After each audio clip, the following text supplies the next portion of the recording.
દૂર સુધી ફેલાયું જેના શિક્ષણનું છે તેજ, દૂર સુધી ફેલાયું જેના શિક્ષણનું છે તેજ, અમારું સ્વાભિમાન અમારી અમરોલી કોલેજ, અમારું સ્વાભિમાન અમારી અમરોલી કોલેજ.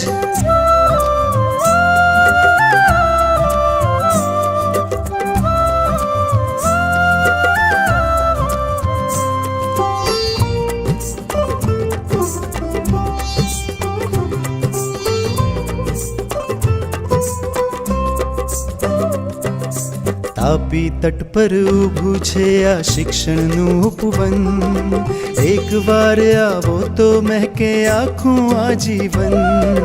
તાપી તટ પર ઊભું છે આ શિક્ષણનું ઉપવન, એકવાર આવો તો મહેકે આખું આજીવન. જીવનના આનંદથી અહીંયા કોઈ નથી પરહેજ, જીવનના આનંદથી અહીંયા કોઈ નથી પરહેજ, અમારું સ્વાભિમાન અમારી અમરોલી કોલેજ, અમારું સ્વાભિમાન અમારી અમરોલી કોલેજ.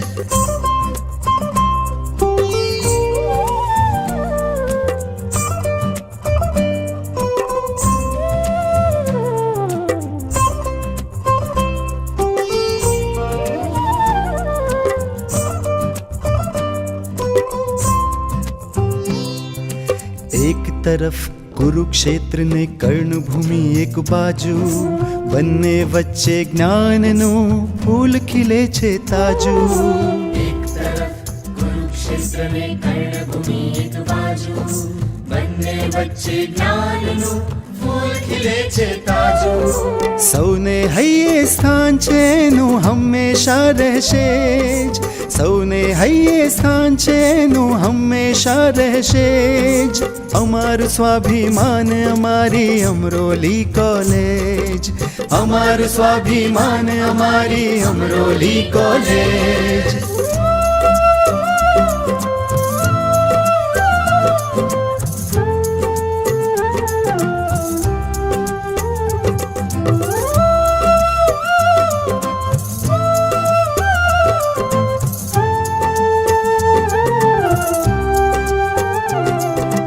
મોકળાશ અજવાસ છલકતા વર્ગ અહીં છે, શિક્ષણને સંસ્કાર ભર્યું એક સ્વર્ગ અહીં છે.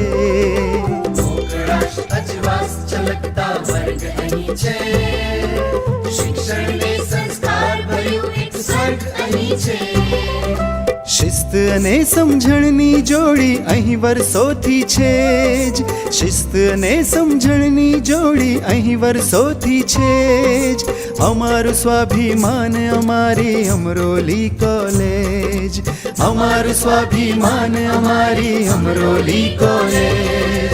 દૂર સુધી ફેલાયું જેના શિક્ષણનું છે તેજ, દૂર સુધી ફેલાયું જેના શિક્ષણનું છે તેજ, અમારું સ્વાભિમાન અમારી અમરોલી કોલેજ, અમારું સ્વાભિમાન અમારી Amroli college, Amroli college, Amroli college.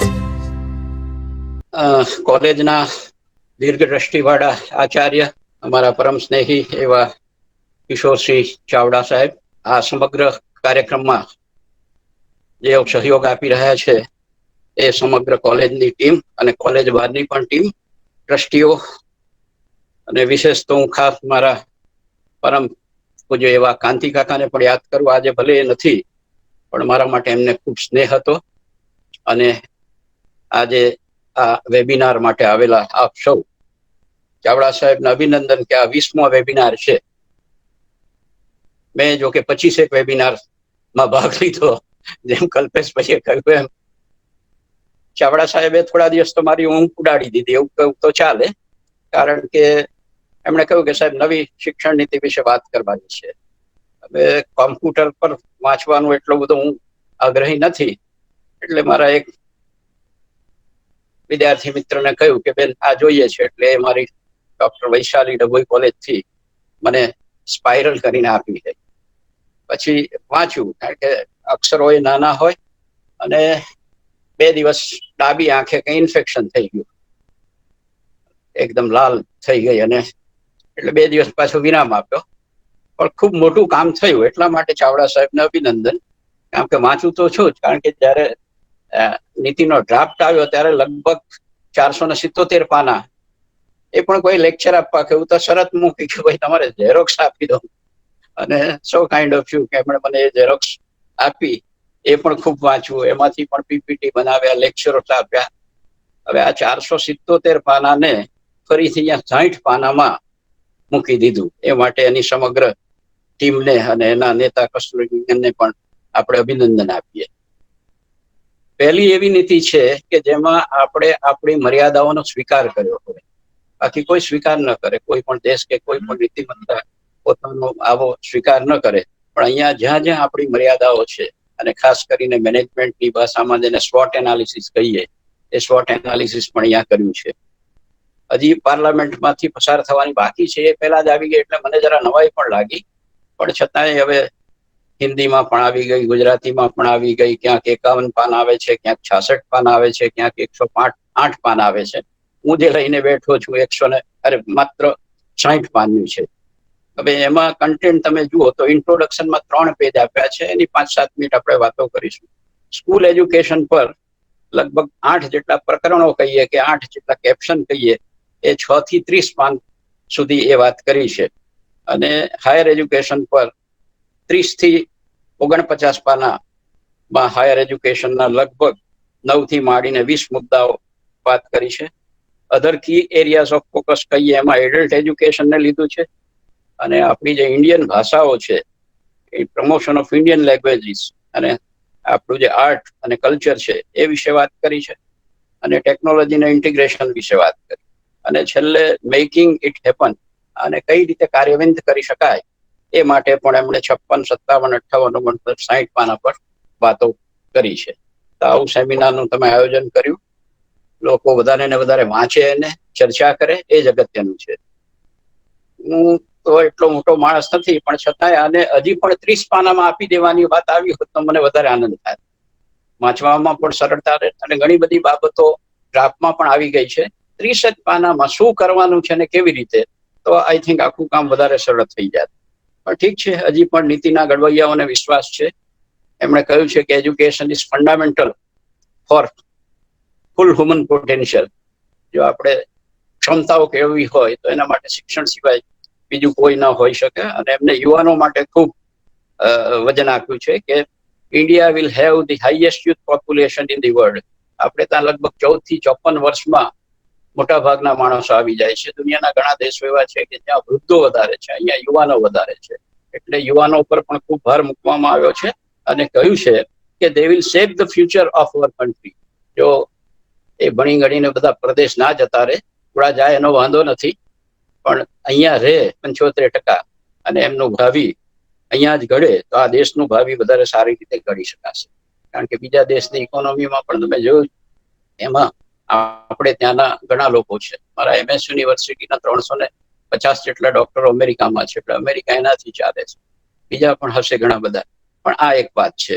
હવે એટલે યુથ પર એમણે ભાર મૂક્યું છે. અને બીજી કૌશલ્યની વાતો, હવે તો જાત જાતના કૌશલ્ય આવ્યા કરે છે. હું પેલા બેન્જામિન બ્લૂમ વાંચતો ત્યારે કંઈક જુદું દેખાતું, પણ હવે કૌશલ્ય એટલે સ્કિલ લેબર્ડ, એ આપણે ત્યાં નથી મળતા. ઇલેક્ટ્રિશિયન બોલાવો હોય તો ન મળે, પ્લમ્બર ન મળે. આ પ્રકારની બધી જે સ્કિલ છે એના પર આ નીતિએ ભાર મૂક્યો છે. અને જે આપણા બીજા પ્રશ્નો આવે છે, ખાસ કરીને ક્લાઇમેટ ચેન્જ જબરદસ્ત થાય છે. સુરતમાં પહેલા ખૂબ વરસાદ પડતો, હવે કાઠિયાવાડમાં વરસાદ પડે છે. બરોડામાં પડે ના પડે તો એ લોકો ખુશ જ હોય છે, અને લોકોને વિશ્વાસ જ હોય. બરોડામાં વરસાદ શરૂ થાય એટલે લોકો ઝાડની નીચે ઉભા રહે, એમને વિશ્વાસ છે વરસાદ પર કે 10 મિનિટમાં આ વરસાદ બંધ થઈ જશે.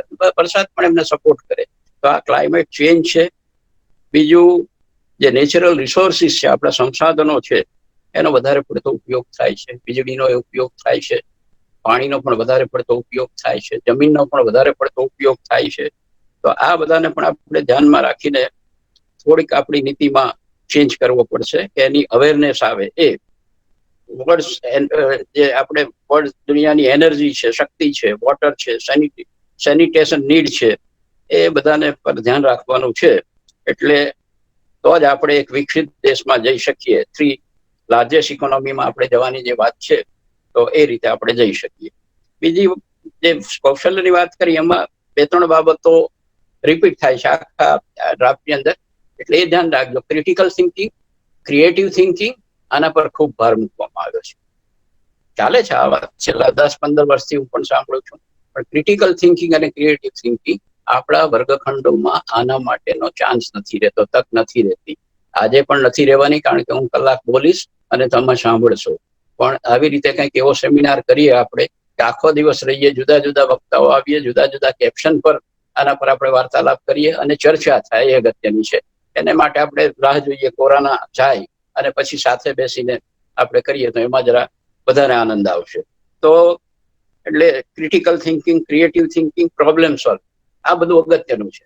પણ આપણી પ્રાથમિક શાળામાં પણ એવું છે, બહુ સારા શબ્દો તો ગીજુભાઈ બધે કાંઈ નથી વાપર્યા. એમણે કહ્યું હતું કે સ્કૂલ અને ઘર, હોમ એન્ડ સ્કૂલ, એ આપણી જે ક્રિએટિવિટી, સર્જનાત્મકતાને નષ્ટ કરવાના કારખાના છે. આવા શબ્દો ગીજુભાઈએ કોઈ જગ્યાએ આપ્યા છે. કારણ કે બાળક નાચવા માંડે, બાલિકા નાચવા માંડે, એને કોઈ નાચવા ના દે, અને એની મમ્મી એને એવું કે કપાતર, આનાથી તારું પેટ ન ભરાય. પેલો જો લીટા કોલસાથી લીટા કરવા માંડે તો કે ભાઈ લાખ રૂપિયા ખર્ચ કર્યો છે, આ રીતે તારાથી એના પર લીટા ના થાય. આ બધી સર્જનાત્મકતા છે. એને માટે પ્રમાણમાં આપણી પાસે ચાન્સીસ ઓછા હોય છે, તો એ કરવાનું છે. એટલે જે છે એને ફરીથી આપણે આ કામ કરવાનું છે, એ અગત્યનું છે. અને એ પણ એ રીતે આપણે આપણું કરિક્યુલમને પણ લઈ જવાનું છે. શબ્દો તો ઘણી જગ્યાએ વાપર્યા છે, રિવેમ્પિંગ એજ્યુકેશન, ઓવરહોલિંગ એજ્યુકેશન, આવી બધી વાતો કરી છે. પણ કોગ્નિટિવ સ્કિલ પર પણ ભાર મૂક્યો છે અને ફાઉન્ડેશન સ્કિલ પર પણ ભાર મૂક્યો છે. એટલે જો અહીંયા આ નીતિની અંદર એક વાત કરી હોત ને કે ભાઈ શિક્ષણના હેતુઓ કયા છે, જો કે બીએડ વાળા હેતુઓની બહુ વાત કરે અને એમની ટીકા પણ થાય છે, પણ what are the learning outcomes? આજકાલ તો મેનેજમેન્ટ વાળા પણ લર્નિંગ આઉટકમ બેઝ લર્નિંગ કરે છે. તો એ આઉટકમ શું છે? તો આ આઉટકમમાં પહેલા જો લખ્યું હોત કે પ્રાથમિકમાં પણ, માધ્યમિકમાં અને ઉચ્ચતર માધ્યમિકમાં પણ આપણે creative thinking, critical thinking, problem solving પર ભાર મૂકવાનો છે, આનો એક કેપ્શન સરસ ટૂંકાણમાં આપી દીધો હોત તો વધારે સારું થાય. બીજી વાત કરી છે ફાઉન્ડેશનલ સ્કિલ. હું સ્કૂલમાં આવીશ એટલે તમને કહીશ. ફાઉન્ડેશનલ સ્કિલ પર પણ વાત કરી છે. અને આપણો જે વારસો છે એના પર જે ડ્રાફ્ટ હતો એમાં પણ મેં વાંચ્યું છે કે એ તરફ ફરી જવાની વાત છે. આપણે ફરીથી વર્લ્ડ ક્લાસ ઇન્સ્ટિટ્યુશનની વાત કરીએ છીએ કે વર્લ્ડ ક્લાસ એટલે શું. થોડા વખત પહેલા જમ્મુમાં એક લેક્ચર આપ્યું હતું વર્લ્ડ ક્લાસ એજ્યુકેશન વિશે. એમાં 2 જ શબ્દો છે, ફ્લેક્સિબિલિટી અને ઓથેન્ટિક લર્નિંગ એક્સપિરિયન્સીસ. આધારભૂત અધ્યયન અનુભવો એમને પૂરા પાડવાના છે. એ આપણા માત્ર ને માત્ર લેક્ચરથી આપી શકાય નહીં. એને માટે ફિલ્ડ વિઝિટ ને આ બધું કરવું પડશે. એ પણ આ હેતુઓમાં એક જગ્યાએ આમાં મૂક્યું છે. એમણે તક્ષશિલા, નાલંદા, વિક્રમશિલા, વલ્લભી આને યાદ કરી છે, કારણ કે એ બધી મલ્ટીડિસિપ્લિનરી હતી. એક બીજો શબ્દમાં વારે વારે આવે છે, ઇન્ટરડિસિપ્લિનરી શબ્દ નીકળી ગયો આમાં, પણ મલ્ટીડિસિપ્લિનરી પેલા ડ્રાફ્ટમાં હતો. એટલે મલ્ટીડિસિપ્લિનરી હું પણ ખાખા ખોડા કરીને જોતો હતો. પણ મલ્ટીડિસિપ્લિનરી એટલે એક એવી કોલેજ હોય કે એમાં આર્ટ્સના અધ્યાપકો હોય, સાયન્સના હોય. આર્ટ્સ વાળો જ ભણાવે એવું નહીં, આર્ટ્સ વાળો કોમર્સમાં પણ કંઈક ભણાવે, એનો વિષય ભણાવે. આખો ખ્યાલ વધારે સારી રીતે આપી શકું તો અત્યારે કોરોનાની દવા શોધવાની હોય તો એકલો મેડિકલ વાળો આ કામ ના કરી શકે. કોલેજ વાળા, યુનિવર્સિટી વાળા તો મને લાગે કેટલું કરી શક્યા એ કહીશ તો ટીકા ટિપ્પણ જેવું લાગશે. પણ એને માટે ફાર્માસ્યુટિકલ સાયન્સીસ, ફેકલ્ટી ઓફ ફાર્મસીને પણ બેસવું પડશે, કેમેસ્ટ્રી વાળાને પણ બેસવું પડે, મેડિસિન વાળાને પણ બેસવું પડે. આ બધા ભેગા થાય. બાયોકેમિસ્ટ્રી વાળો પણ બેસે અને માઇક્રોબાયોલોજી પણ બેસે. આ બધા બેસે એક રિસર્ચ ઇન્સ્ટિટ્યૂટમાં અને જે સંશોધન કરે that is A great fundamental research. એટલે આ મલ્ટીડિસિપ્લિનરી વાત કરી છે, વિવિધ વિદ્યા શાખાઓ હોય. પણ અમે આવી કોલેજ જોઈ, હમણાં કલ્પેશભાઈએ પરિચયમાં આપ્યો કે એકેડેમિક કાઉન્સિલ મુરજી જૈઠા કોલેજ, જૈઠા લખે છે લોકો, તો જલગાંવમાં એની એકેડેમિક કાઉન્સિલમાં ગયો. 23 વિભાગો મોટા મોટા. મેં તમને કહ્યું કે આમાં તમારી પાસે 23 કોલેજ જ હોવી જોઈએ અને 23 પ્રિન્સિપાલ છે, ત્યારે તમે એકલા એક આચાર્ય છો, વાઇસ ચાન્સેલર જેવા, એમાં આ બધું છે. પણ ત્યાં માણસોની કમી છે. અને જે સાથે બેસીને કામ કરવાનું હોય ને, હું આર્ટ્સમાં છું માટે કોમર્સમાં ભણાવવા ના જાઉં, એ ન ચાલે. એટલે આ આપણા જે સુપરસ્ટિશન્સ અને ડોગમાસ છે એમાંથી જો બહાર આવી શકીશું તો જ આ જ નીતિ કામ આવશે, નહીં તો નહીં કામ આવે. ફરીથી આપણે હતા ત્યાં ને ત્યાં જઈશું. એટલે એમણે આ બધાને પણ યાદ કર્યા છે. એમણે ચરક અને શસ્ત્રોતા એને પણ યાદ કર્યા છે, ભાસ્કરાચાર્યને પણ યાદ કર્યા છે, ચાણક્ય, પતંજલિ, પાણીની, આ બધાને યાદ કર્યા છે. એસ્ટ્રોનોમીને પણ યાદ કર્યું છે. આ બધાને નીતિમાં યાદ કરવામાં આવ્યા છે. અને ખાસ કરીને કોને મદદ કરવાની છે એમાં એક પેરામાં કહે છે કે હિસ્ટોરિકલી માર્જિનલાઇઝ, જે હાંસિયામાં ધકેલાઈ ગયા છે એવા લોકો, ડિસએડવાન્ટેજ ગ્રુપ અને અંડર રિપ્રેઝેન્ટેડ, કે જેમનું કોઈ પ્રતિનિધિત્વ ક્યાંય નથી, એવા લોકોને મદદ કરવા માટે આપણે આ નીતિમાં કામ કરવાનું છે. દરેકને પ્રવેશ મળે એ પણ ધ્યાનમાં રાખવાનું છે. ફ્લેક્સિબિલિટી, પોલિસી બેઝડ, આ પોલિસીનો આધાર ફ્લેક્સિબિલિટી. એટલે આપણી તો બહુ રિજિડિટી છે. અમુક વસ્તુ પસાર કરવી હોય તો 1 વર્ષ થાય ત્યારે યુનિવર્સિટીમાં પસાર થાય, એ નહીં ચાલે. એટલે હવે આને કેટલું, હું વારે ઘડી એક વાક્ય કહેતો હોઉં છું ને આજે કહી દઉં ને છેલ્લે પણ કહીશ કે આ નીતિ કાગળ પર ગમે એટલી સારી હશે, પણ ગુજરાતીમાં એક વાત કહી છે, જ્યાં સુધી આત્મા તત્વ ચિંત્યો નહીં ત્યાં સુધી સાધના સર્વજોગી. તમારો જે આત્મા છે, વાઇબ્રેશન, એમાં વાઇબ્રેશન થવા જોઈએ કે મારે આ કામ કરવાનું છે, મારા નીતિમાં ઘડવૈયાઓએ આ કામ કરવા કહ્યું છે માટે મારે કરવાનું છે. ત્યારે પછી તમે કહો કે મારી ટ્રેન જતી રહેશે, મારી ટ્રેન મોડી આવી, એ નહીં ચાલે. એટલે આ વાત ખૂબ અગત્યની છે. અહીંયા કોલેજના ટાઈમિંગ્સ ના હોય તો 12 કલાક તો 12 કલાકે ત્યાં બેસીને આપણે આ કામ કરવું પડે. એટલે ફ્લેક્સિબિલિટીની એક વાત કરી છે. નો હાર્ડ સેપરેશન, એટલે આપણે ત્યાં તો આર્ટ્સ ને સાયન્સ ને એવું બધું એટલું બધું વિભાગ કરી નાખ્યા છે, એવું નહીં. નો આર્ટ્સ એન્ડ એક ફિઝિક્સ વાળાને પણ મ્યુઝિક ભણવું હોય તો એ પણ ભણી શકાય. આ વાત અહીંયા કરી છે. એવી વાત મેં પણ CBCSમાં કરી હતી, પણ એના આજે 10 વર્ષ થયા, કશું જ એમાં થયું નથી. કન્સેપ્ચ્યુઅલ અન્ડરસ્ટેન્ડિંગ હોવી જોઈએ, આપણી પાસે સિદ્ધાંતોની સમજ હોવી જોઈએ. સંશોધનમાં મેં કેટલા બધાને પૂછ્યું કે ભાઈ તમે સ્મોલ ટી અને કેપિટલ ટીમાં શું તફાવત છે? ઘણા બધા જવાબ આપી શકતા નથી. ઘણાને હું પૂછું છું કે ભાઈ નમૂનાની સાઇઝ કેટલી લેવાની, એના માટેના આધારો છે. તો રિસર્ચ કરનારને, રિસર્ચના ગાઈડને પણ કન્સેપ્ચ્યુઅલ ક્લેરિટી નથી. એટલે ફ્લેક્સિબિલિટી પછી બીજો ભાર મૂકે છે નો હાર્ડ સેપરેશન, ત્રીજો ભાર મૂકે છે મલ્ટી ડિસિપ્લિનરી. મેં જેમ કહ્યું ને કે એક સાથે અનેક વિદ્યાશાખાના અધ્યાપકો સાથે બેસીને કામ કરે, કંઈક સંશોધન કરે, એ એની ત્રીજી એ ખાસિયત છે. કન્સેપ્ચ્યુઅલ અન્ડરસ્ટેન્ડિંગ, પાયાના બાબતોની સમજ, એ એની ચોથી છે. ક્રિએટિવિટી એન્ડ ક્રિટિકલ થિંકિંગ, એ વારે ઘડી આવ્યા જ કરે છે, એ બીજો એનો મુદ્દો છે. અને ethics and human constitutional values, ethics હોવું જોઈએ, નીતિમત્તા, એની વાત આમાં કરે છે. આજ સુધી ઘણા બધાએ કરી છે, ફરીથી વારે વાળી આ વાત આપણી પાસે આવી છે. અને અંતમાં જે ઇવેલ્યુએશન કરી એની જ વાત નથી, પણ સાથે સાથે રેગ્યુલર ફોર્મેટિવ એસેસમેન્ટ પણ કરવું જોઈએ. એના પર વધારે ભાર મૂકવો. હું એક વિદ્યાર્થીને ઓળખું છું, મારી સાથે FYમાં ભણ્યો, SYમાં ભણ્યો, અને હું સતત એની સાથે હોઉં તો મારા કરતા વધારે એની ઓળખ કોની પાસે? તો એ રીતે રેગ્યુલર ફોર્મેટિવ એસેસમેન્ટ પણ કરવું જોઈએ. અને સાથે સાથે એક શબ્દ આઈ થિંક 5 થી 6 વાર આખા ડ્રાફ્ટમાં આવે છે, લાઇટ બટ ટાઈટ. એટલે એકદમ લૂઝ નથી મૂકી દેવાનું. ક્યારેક એક્ઝેક્ટ તો મિનિંગ ટાઈટ નો ખબર નહીં, પણ ત્યારે દંડ ઉગામવો પડે, ક્યારેક કોઈને 2 શબ્દ કહેવા પડે. એટલે આ વાત પર એમાં ખૂબ ભાર મૂકવામાં આવ્યો છે. એ જ આ પોલિસીનું વિઝન છે. એ 4 બાબતો પર ખાસ જે ભાર મૂક્યો એ છે ઓટોનોમી, બીજો ભાર મૂક્યો છે ગુડ ગવર્નન્સ, ત્રીજું છે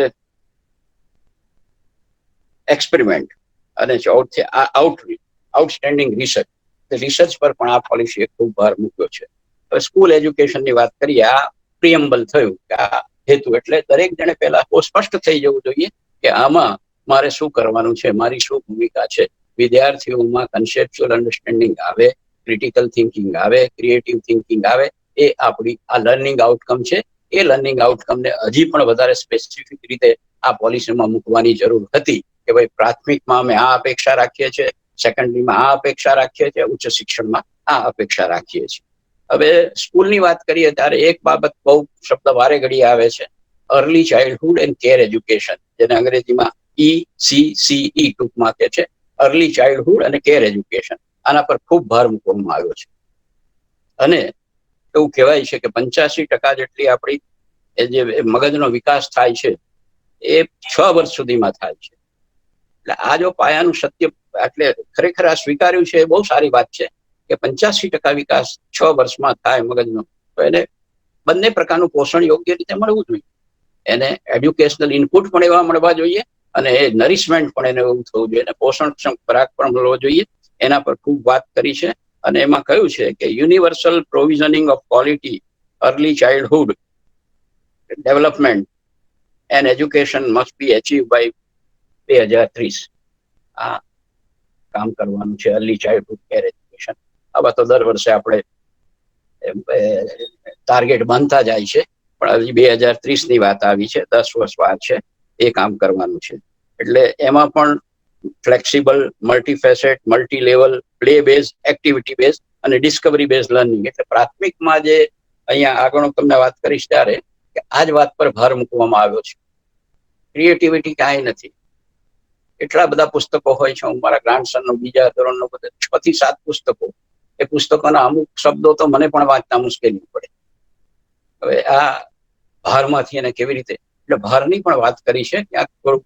અને આમાં નીતિને દોષ દેવા કરતા આમાં વાલીઓને વધારે જવાબદારી છે કે વાલીઓ એમ કે આ ચોપડીઓ ભણાવો, આ સ્કૂલમાં ભણાવો, સ્કૂલ વાળાને એમ કે અમે આ ભણાવીએ, આના કરતા જુદું ભણાવીએ. એ આખો દેશ સાહેબ એક સિલેબસ રાખીને ભણાવ્યા કરો અને એમાંથી આ વિકસે, એ ધ્યાન અગત્યનું છે. એટલે અર્લી ચાઇલ્ડહુડ એન્ડ કેર એજ્યુકેશનમાં એમણે વાત કરી છે આ એક્ટિવિટી બેઝ લર્નિંગ. એટલે ફરીથી મારે ગીજુભાઈ બધેકા, નાગજીભાઈ દેસાઈ અને આ બધાને યાદ કરવા પડે. દક્ષિણામૂર્તિ સ્કૂલને યાદ કરવી પડે. કેટલીક આશ્રમ શાળાઓ જ્યાં સારી પ્રવૃત્તિ થાય છે, આ બધું કામ ત્યાં થાય છે. એટલે પ્લે બેઝ, રમતા રમતા શીખવું, વિવિધ પ્રવૃત્તિઓ દ્વારા શીખવો, ડિસ્કવરી બેઝ લર્નિંગ એ પણ તમે કરો, અને કાઉન્ટિંગ, પઝલ્સ, આ બધી વાત ત્યાં કરો, રમતો રમાડો. તો આ એક્ટિવિટી બેઝ ની વાત એમણે કરી છે. અને પછી એનાથી આગળ જઈને આખું જે સ્ટ્રક્ચર આપ્યું છે એમાં આંગણવાડીને મજબૂત કરવાની વાત છે. ત્યારે આંગણવાડીની હાલત બહુ સારી નથી. તો અર્લી ચાઇલ્ડહુડ કેર એજ્યુકેશનમાં આંગણવાડી સેન્ટર્સ, એવું કહ્યું છે એમાં કે centres will be strengthen with high quality infrastructure. High quality infrastructure એટલે ત્યાં તમારી પાસે ટીવી પણ હોવું જોઈએ, કમ્પ્યુટર પણ હોવું જોઈએ, સરસ ફૂલ વેન્ટિલેશન વાળા 1-2 સરસ રૂમ હોવા જોઈએ, અને ટીચર એન્થુઝિયાસ્ટિક હોવો જોઈએ કે જે પાછો 3 કલાક ટ્રાવેલિંગ કરીને થાકી જાય ત્યાં તો બાળકો એને જગાડવો પડે એવો ટીચર ના ચાલે. એટલે આ એક પરંપરા ધ્યાનમાં રાખવાની છે. ઇન્ફ્રાસ્ટ્રક્ચર, પ્લે ઇક્વિપમેન્ટ, રમતના સાધનો એની પાસે હોવા જોઈએ, અને સારા ટ્રેન થયેલા આંગણવાડી શિક્ષિકાઓ એમાં હોય તો એના પર ભાર મૂક્યો છે. એટલે બીજો મુદ્દો જે આવ્યો છે આંગણવાડી પર ભાર મૂકવાનો છે, અને આવા જે લર્નિંગ સેન્ટર છે એના પર. અને એના શિક્ષકો માટે પણ જે હવે early childhood and care education પર તો કામ શરૂ થયું છે. આપણે ત્યાં જે બાળ વિશ્વવિદ્યાલય, ચિલ્ડ્રન યુનિવર્સિટી છે, એની જોગાનુજોગ એની એક્ઝિક્યુટિવ કાઉન્સિલનો પણ સભ્ય છું. એટલે અમે વારે ઘડી આ ચર્ચા કરતા રહીએ છીએ. તેમને માટે પણ કરિક્યુલમ એન્ડ પેડાગોજિકલ જે ફ્રેમવર્ક છે એ NCERT બનાવશે. પછી એ આપણને મોકલશે, એટલે આ PSCRT એને ટ્રાન્સલેશન કરશે.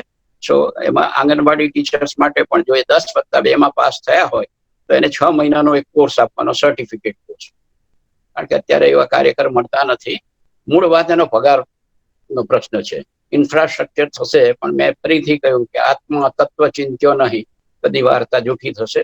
એટલે ફૂલ્લી ડેડિકેટેડ ગામના યુવાનોને તૈયાર કરીએ અને સરસ પગાર આપવામાં આવે, અને એ 10+2 પછી 6 મહિનાનો સર્ટિફિકેટ કોર્સ આપીએ એને.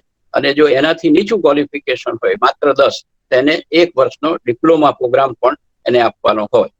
અને એના માટે કઈ ચેનલ છે, DTH ચેનલ ચાલે છે, એ પણ રાખવી જોઈએ, જેનાથી એ બધા શીખી શકે. એટલે આ વાત બહુ અગત્યની છે.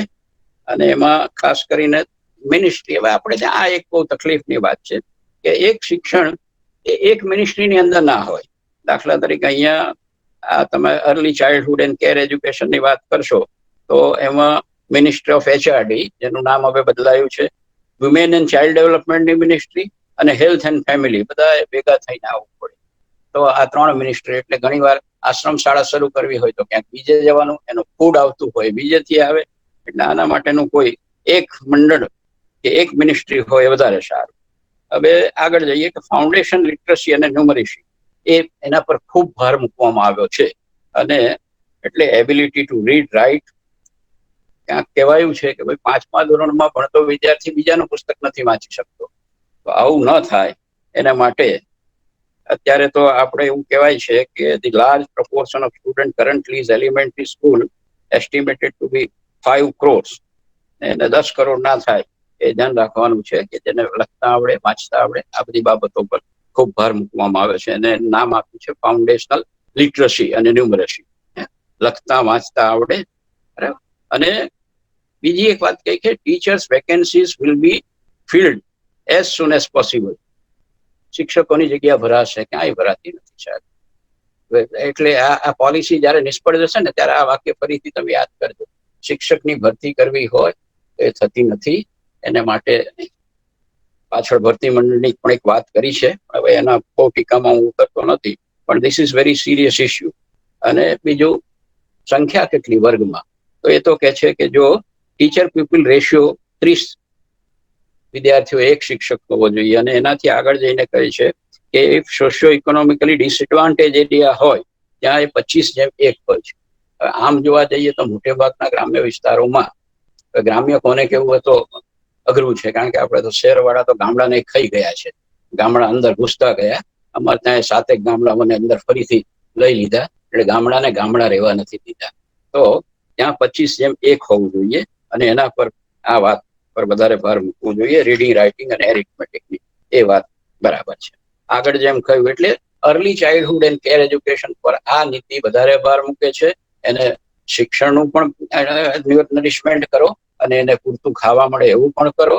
એની જે સુવિધાઓ છે સરસ બનાવો કે બાળકને ગમે કે ત્યાંથી એને ઘરે જવાનું મન ના થાય એ પ્રકારનું એનું આંગણવાડી કે એનું કેજી સેન્ટર એવું હોવું જોઈએ. પણ શિફ્ટ સિસ્ટમ ચાલતી હોય ત્યાં શક્ય નથી. એને 11:30 પહેલા તો બહાર કાઢી નાખવું પડે, કારણ કે 12 વાગે બીજી શિફ્ટ વાળો આવી જાય. એને ભલે ગમતું હોય મેડમ જોડે વાતો કરવી હોય, પણ દેટ ઇઝ નોટ પોસિબલ. એટલે અંડર નરિશમેન્ટ ના થાય એ વાત. હવે એક હેલ્થ કાર્ડની વાત સરસ આવી છે આમાં. હેલ્થ કાર્ડ એટલે બાળકનું ચેકઅપ્સ થાય રેગ્યુલરલી અને undergo regular health checkups organise by the school and for this health card will be issued. એટલે કાર્ડ બીજી સ્કૂલમાં જાય જોવાનો જોગ તો એ હેલ્થ કાર્ડ પણ એનું જોડે જોડે જાય, એ વસ્તુ ધ્યાન રાખવાની છે. એટલે આ હેલ્થ કાર્ડ એક નવી બાબત એમાં આવે છે. ત્યાર પછી ડ્રોપ આઉટ ને કેવી રીતે ઘટાડવા, સ્વીકાર્યું છે આપણે કે આપણે ત્યાં એટલા બધા ડ્રોપ આઉટ છે કે લગભગ 6 થી 8માં તમારો જે રેશિયો છે એ પણ 90.7 છે. GER ગ્રેડ્સ 9 થી 10, 11, 12માં લગભગ 80% અને પછી તો 51%. એટલે માણસો ક્રમશઃ હાયર સેકન્ડરીમાં જાય ત્યાં 50% જેટલા તો એમાંથી ડ્રોપ આઉટ થઈ જતા હોય. તો આને 100% સુધી પહોંચાડવા માટે બીજો ટાર્ગેટ છે. જેમ આગળ મેં કહ્યું ને કે બધા જ બાળકો દાખલ થાય, યુનિવર્સલાઇઝેશન 2030 સુધીની વાત કરી. અહીંયા કહ્યું કે જે ગ્રોસ એનરોલમેન્ટ રેશિયો છે GER in preschool and secondary એ 100% થવો જોઈએ 15 વર્ષ પછી 2035માં આ થવો જોઈએ. અને બીજો જે ભાર મૂકવામાં આવ્યો છે કે pre school to grade 12 including vocational education. બહુ વાતો કરી. હાયર સેકન્ડરી આવ્યું ત્યારે પણ ઈશ્વરભાઈ જેઠાભાઈ પટેલ કમિટી આવી ત્યારે આના પર વાત કરી આપણે કે વોકેશનલ એજ્યુકેશન, હાયર સેકન્ડરીમાં લોકોએ ચોક બનાવતા શીખવાડ્યું, મીણબત્તી બનાવતા શીખવાડ્યું. આ બધું શીખવાડીને વોકેશનલ એજ્યુકેશનનો ખૂન કરી નાખ્યું. તો સાચા અર્થમાં વોકેશનલ એજ્યુકેશન એટલે રાધાસ્વામી સત્સંગની એક સ્કૂલ છે વ્યાસ, જલંધર અને અમૃતસરની વચ્ચે.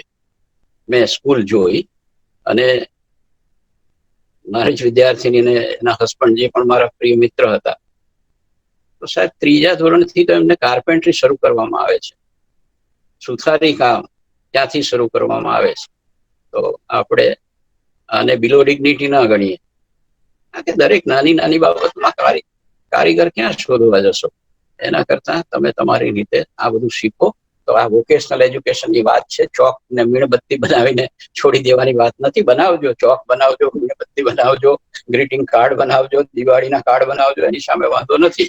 પૈસા કમાવા માટે જરૂરી છે, પણ એની સાથે સાથે આ vocational education in real sense, in deep sense એ આપણે કરવું જોઈએ. ડ્રોપ આઉટ રેશિયો ઘટાડવો જોઈએ, એ વાત છે. હવે જે આખું સ્ટ્રક્ચર બદલાઈ જવાનું ને એવી જે વાતો થઈ છે ને, એમાં એવું છે કે આપણે 5 આંકડો છે, 5+3+3+4 આ શિક્ષણ પેટર્ન. હવે આમ તો આંકડાઓની માયાજાળ ચાલ્યા કરે છે, પણ બાલ મંદિરના 3 વર્ષ મૂક્યા એમણે. પ્રી, સિનિયર ને જુનિયર, એટલે 1, 2, 3 અને 1, 2 પહેલું અને બીજું, આને સાથે લઈ લીધું. એને 5 કયા છે. બાલ મંદિરના 3 વર્ષ અને પહેલું બીજું એ લગભગ પ્રી સ્કૂલ અને 1, 2 ગ્રેડ, 3 વર્ષ વત્તા 2 વર્ષ, એનું નામ આપ્યું છે ફાઉન્ડેશન. એટલે પાયાની બાબતો અહીંયા આવે છે. એટલે પેલા બીજામાં લખતા વાંચતા થાય એવું કરવાનું. પેલામાં તો એને ગીતો ગાવા દો, એને વાર્તા કહેવા દો. વાર્તા તો સુરતમાં એ વારસો છે, ત્યાં તમારા નાયક પરિવારે વાર્તાઓ લખી છે. બીજે બધા સૌરાષ્ટ્રમાં પણ આ કામ કર્યું છે. એ વાત કરવાની છે. એ 5 વર્ષ. પછીના જે બીજા 8 થી 11 ઉંમરની રીતે, પેલામાં 3 થી 8 વર્ષની ઉંમર, 8 થી 11માં 3જું ધોરણ, 4થું ધોરણ અને 5મું ધોરણ. એટલે પહેલા 5, પછી આ 3, એને પ્રેપેરેટરી કહ્યું આપણે. અને અહીંયા જ બુક્સ ઇન્ટ્રોડ્યુસ કરવી એવું કે છે. બીજા સુધી તો બુક્સ ઇન્ટ્રોડ્યુસ જ કે પાઠ્યપુસ્તકો નો અમલ કરવાનો નથી. પણ આ પાઠ્યપુસ્તકોનો અમલ ના થાય ત્યારે સરકારના અધિકારીઓ એવું માને છે કે તમે કશું કરતા જ નથી. પણ એને શીખવો ને કે ભાઈ બાળક આ વર્ષને અંતે 5 અભિનય ગીત કરી શકે, 5 વાર્તાઓ કરી શકે, આ કરી શકે, પપેટ શો કરી શકે, આ બધું કરી શકે છે. તો એ પ્રકારની આઉટલાઈન એમને આપીએ તો મુશ્કેલી ના પડે. એટલે 3 થી 8 વર્ષ વાળો 3 વર્ષ કેજી ના કરશે અને પહેલું અને બીજું કરશે, એને આપણે ફાઉન્ડેશનલ કહીશું. પછી 8 થી 11 ઉંમર વાળા એ 3, 4 અને 5 એને પ્રેપરેટરી સ્ટેજ કહીશું, એટલે પ્રારંભિક. અને ત્યાંથી બુક્સ ને શરૂઆત કરીશું આપણે. પછી 11 થી 14 વર્ષનો હશે એટલે ફરીથી 5 + 3 + 3, 11 થી 14 વર્ષ એ 6, 7 અને 8, 6, 7 અને 8. અને 14 થી 18 એ 9, 10, 11, 12. એમાં એક જગ્યાએ લખ્યું છે 10મા પછી બહાર જવું હોય એક્ઝિટ તો જઈ શકાશે, પણ એવું નથી લખ્યું કે 10માની પરીક્ષા નહીં લઈએ. પણ આપણે માની લઈએ કે 1 યુનિટ છે, એટલે 2 ફેઝિસ છે આ, 9, 10, 11, 12. અને એને આપણે સેકન્ડરી અથવા હાઈસ્કૂલ કહ્યું. પેલા જે 6, 7, 8 ને મિડલ કહ્યું. આ જ અગત્યનું છે આખી પોલિસીમાં. 5 + 3 + 3 + 4. ફરીથી 5 એટલે કેજીના 3 વર્ષ, કેજી શબ્દ વાપર્યો નથી, અને પહેલું ધોરણ અને બીજું ધોરણ એ ફાઉન્ડેશન. 3 બીજા 5 + 3, 8 થી 11 વર્ષના બાળકો. 3જું, 4થું અને 5મું એ પ્રેપરેટરી. એમાં બુક્સ આવશે, એટલે બુક્સ ત્યાંથી જ આવશે. યાદ રાખજો, વાલીઓને બધા ને વાલીઓને સમજાવજો કે બુક બીજી ખરીદીને ના આપે. ખાલી એડિશનલ મટીરિયલ તરીકે પિક્ચરો જોવા માટે, ચિત્રો જોવા માટે બરાબર છે. 3જું જે મિડલ છે 6, 7, 8 મિડલ. અને છેલ્લું હાઈસ્કૂલ અથવા સેકન્ડરી 14 થી 18 વર્ષ, 9, 10, 11, 12 આ છે. હવે એમાં શિક્ષકોનું ક્વોલિફિકેશન શું રાખવું એના વિશે અહીંયા પોલિસી શાંત છે. એ પાછી કોઈ બીજી નીતિ એના માટે આપણે એનસીટી કે કોઈ ઘડશે. પણ 6, 7, 8માં ભણાવનાર શિક્ષક, હવે પીટીસી જે આપણે કહેતા હતા એલિમેન્ટરી એજ્યુકેશન, એ બહુ એનું પ્રમાણ ઘટી ગયું. અને એ શિક્ષકો મને લાગે છે ત્યાં સુધી એ અહીંયા 3, 4, 5માં ભણાવે એટલું પૂરતું થઈ ગયું. અને પેલા માટે પણ સારો શિક્ષક તૈયાર કરવો જોઈએ. મેં તો ચિલ્ડ્રન યુનિવર્સિટીને પણ કહ્યું છે કે આ કામ તમે કરો. જેટલી પણ પ્રી પીટીસી ટ્રેનિંગ કોલેજીસ છે, પેલા 22 હતી, હવે તો હાર્ડલી 11 રહી છે. એમાં 5 અને 6 કદાચ ગ્રાન્ટીન એડ અને નોટ એડેડ આવી પ્રકારની છે. એને લઈને એને સ્ટ્રેન્થન કરો. બાલવાડી માટેના પણ શિક્ષકો આપણે તૈયાર કરીએ, જેની પાસે કંઈક સારું હોતું હોય અને આ બધું સમજે. એટલે આ એક મોટામાં મોટો ચેન્જ છે. 5 + 3 + 3 + 4. હવે આ અને ફંડામેન્ટલ સ્ટેજ કયું છે એના પર હવે બહુ વાતો કરતા નથી. સેમેસ્ટર પર પણ ભાર મૂકવામાં આવ્યો છે કે આ બધા સ્ટેજમાં ક્યાંક મે also consider moving towards the semester system. ઠીક છે, સેમેસ્ટર સિસ્ટમ તો એના રિયલ સ્પેન્ડ્સમાં નથી થતું, કારણ કે ભણવા માટેના 15 અઠવાડિયા મળે તો જ સેમેસ્ટર ચાલે. જો તમારે માર્ચમાં પરીક્ષા લેવી જ હોય બોર્ડની 10માની 11માની 12માની અને માર્ચમાં જ લેવી હોય અને રિઝલ્ટ વહેલું આપવા માટે ત્યાં સેમેસ્ટર થતું નથી, કારણ કે તમે જૂનથી શરૂ નથી કરતા ભણવાનું અને મુશ્કેલી પડે છે. એટલે એ રિયલ સ્પિરિટ સેમેસ્ટર ત્યાં આવતું નથી. કોલેજોમાં ચલાવવું હોય તો ચલાવાય, પણ સેમેસ્ટર એટલે 15 અઠવાડિયા. એમાં કોરોનામાં 15 અઠવાડિયા ગયા તો નવેસરથી શરૂ કરો. પછી કહો કે જૂનમાં જ પરીક્ષા લઈને રિઝલ્ટ આપવું, ના, એ સપ્ટેમ્બર સુધી જાય તો એમાં કોઈ વાંધો હોવો જોઈએ નહીં. પણ વિદ્યાર્થી એકવાર દાખલ થાય એટલે 15 અઠવાડિયા પહેલા સેમેસ્ટરમાં અને બીજા 15 અઠવાડિયા બીજામાં ભણવું જોઈએ.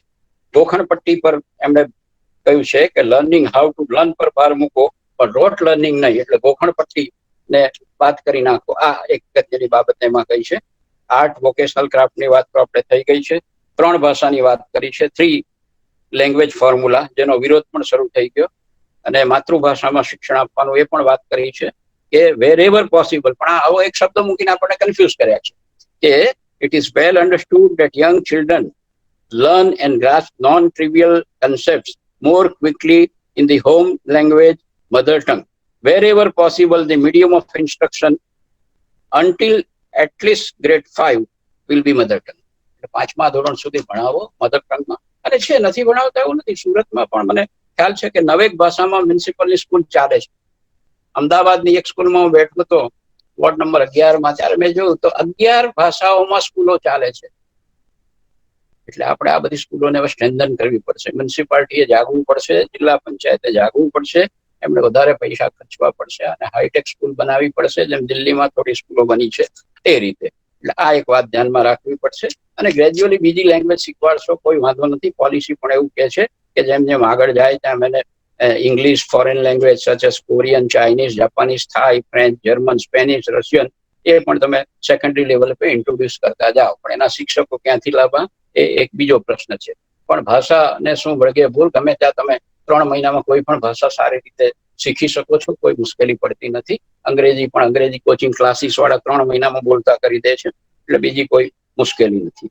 હવે જે કરિક્યુલર ઇન્ટિગ્રેશન છે એમાં એમણે કહ્યું છે કે વેલ્યુઝ અને સ્કિલ્સ પર ભાર મૂક્યો છે. વારે ઘડી એ વાત કહી છે કે એથિકલ એન્ડ મોરલ રિઝનિંગ, આ બધી વાત. અને ડ્રાફ્ટ વાંચ્યો ત્યારે પણ મેં કહ્યું હતું કે એમાં સેક્રિફાઈસ, નોન વાયોલન્સ, અહિંસા, ટ્રુથ, સત્ય, ઓનેસ્ટી, પ્રમાણિકતા, પીસ, શાંતિ, રાઇટિયસ કન્ડક્ટ એટલે ધર્મ કયો છે અહીંયા, forgiveness, tolerance, sympathy, helpfulness, cleanliness, courtesy, integrity, આ બધી બાબતો પર ખૂબ ભાર મૂકવામાં આવે છે. આ શબ્દો પ્રમાણે જ આપણા પાઠ્યપુસ્તકો લખાય અને એ રીતે જ આપણે ભણાવીએ. વર્ગખંડમાં ભણાવતી વખતે આ મૂલ્યોને ધ્યાનમાં રાખીને ભણાવીએ તો જ આપણું કામ આગળ ચાલે. એટલે બુક પણ થશે. કન્ટેન્ટનો ભાર પણ ઘટાડવા પર કહ્યું છે કે કન્ટેન્ટ થોડું ઘટે એ પ્રકારનો પ્રયત્ન કરવાનો છે. હવે આ બધું કરશે પણ તો ગાઈડલાઇન્સ પ્રમાણે NCERT in consultation with national assessment centre for school education, એટલે આ એક નવું કેન્દ્ર ઊભું થશે. જેમ 1986ની નીતિમાંથી એમએલએલ શબ્દ આવ્યો, એકેડેમિક સ્ટાફ કોલેજ શબ્દ આવ્યો, ડીઆઈઈટી શબ્દ આવ્યો, IASC Indian institute of advance studies એ આવ્યું, જિલ્લા શિક્ષણ તાલીમ ભવન આવ્યા. એ રીતે આમાં પણ આવો એક બીજો શબ્દ પહેલી વાર આવે છે કે તમારે બોર્ડ ઓફ એસેસમેન્ટ આવશે.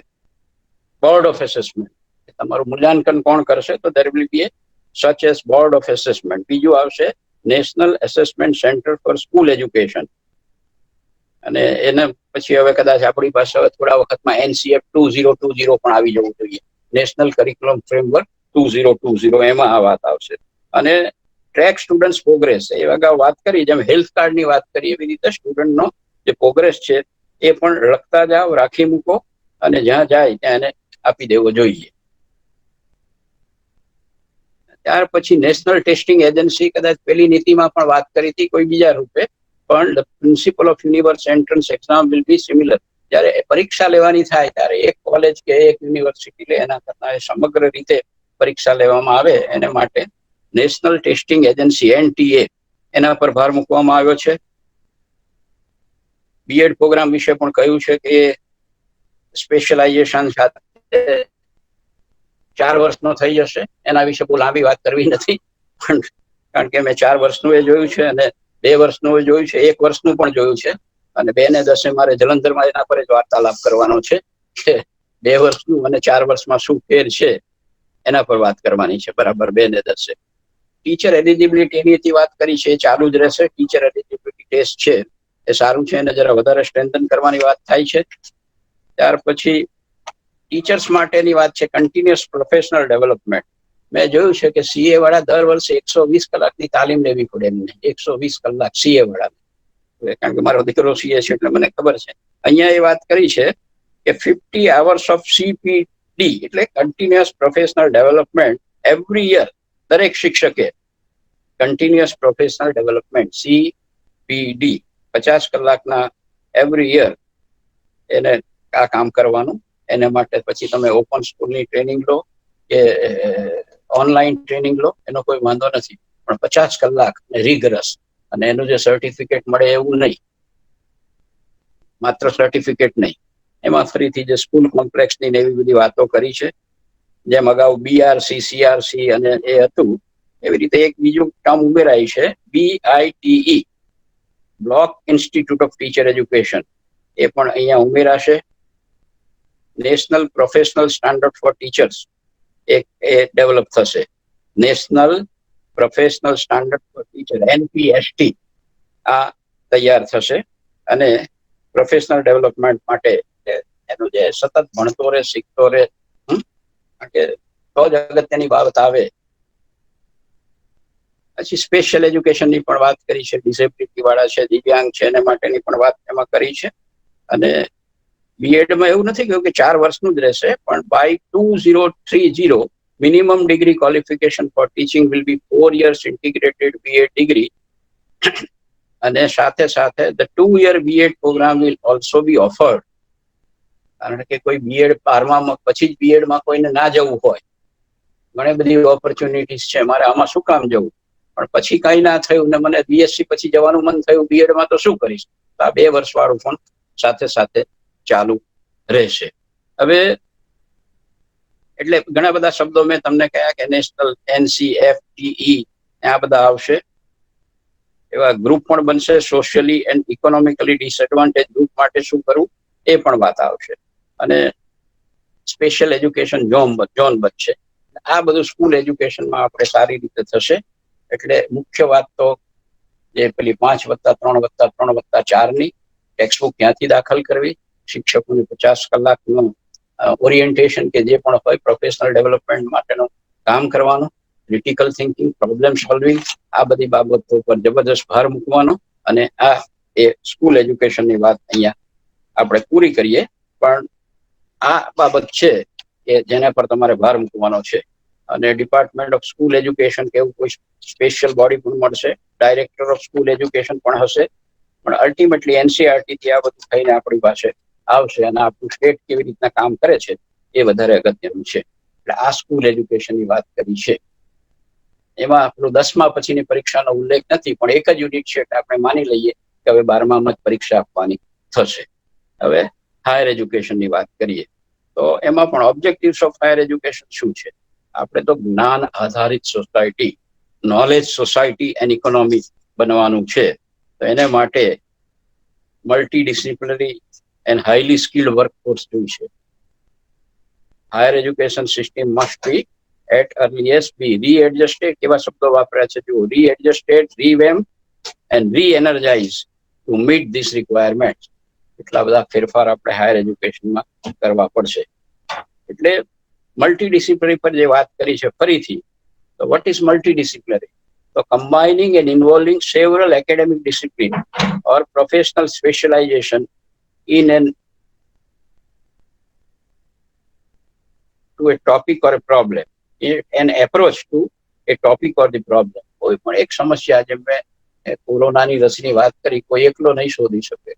ફાર્માસ્યુટિકલ વાળો નહીં શોધી શકે, કેમિસ્ટ્રી વાળો નહીં શોધી શકે, બાયોકેમ કે માઇક્રોબાયોલોજી વાળો પણ ન કરી શકે, ઝૂલોજી વાળો પણ ન કરી શકે, એકલો બોટની વાળો. પણ એ બધા ભેગા થઈને જ્યારે ટેસ્ટિંગ કરે તો I think it is evidently possible. એટલે આ એક મલ્ટીડિસિપ્લિનરીની વાત આમાં બહુ મોટા એરિયાથી આવવામાં આવી છે. અત્યારે તો આપણી પાસે 50,000 જેટલી કોલેજીસ હશે.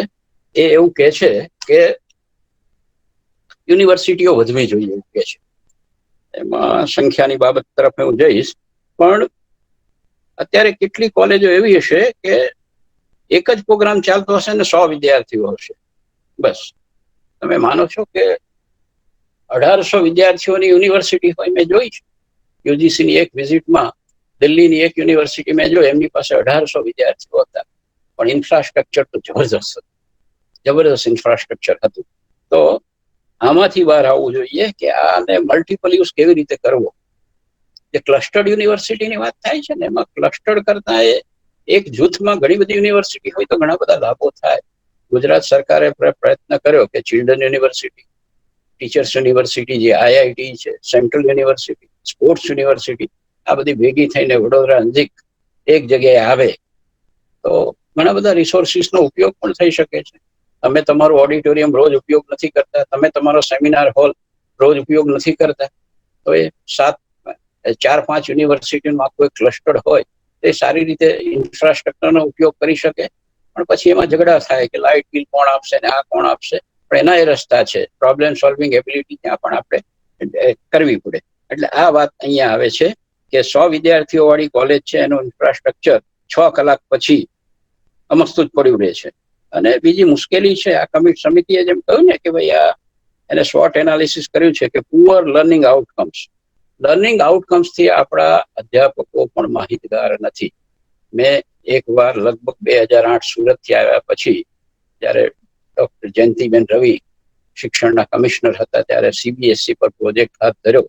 ત્યારે બધાને લર્નિંગ આઉટકમ લખવા માટે કહ્યું, કોઈ સિલેબસ બનાવો ત્યારે લર્નિંગ આઉટકમ શું. સાહેબ, very sad or very disappointing to say કે ઘણા બધા લોકો લખી શક્યા નથી. That is the purest part, કે તમે શા માટે ભણાવો છો એ તમને ખબર નથી. એટલે લર્નિંગ આઉટકમ ઇન જનરલ તમને ખબર છે કે ભાઈ આપણા દેશ માટે આપણે શું કરવાનું છે. રાષ્ટ્રીય શિક્ષણ નીતિ 86માં 10 મુદ્દાઓ આવ્યા હતા, પણ આપણે એને સ્કૂલ પૂરતા જ સીમિત રાખ્યા.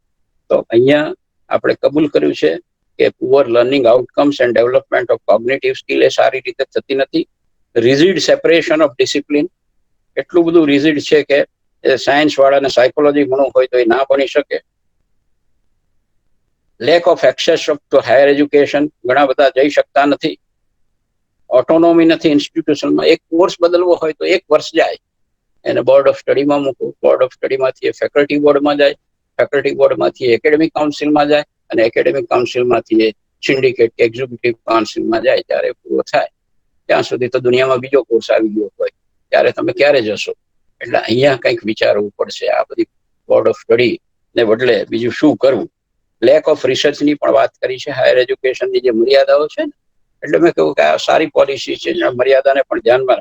Lake of research at most of the universities and college, અને transparent and competitive peer team review research એ નથી થતા.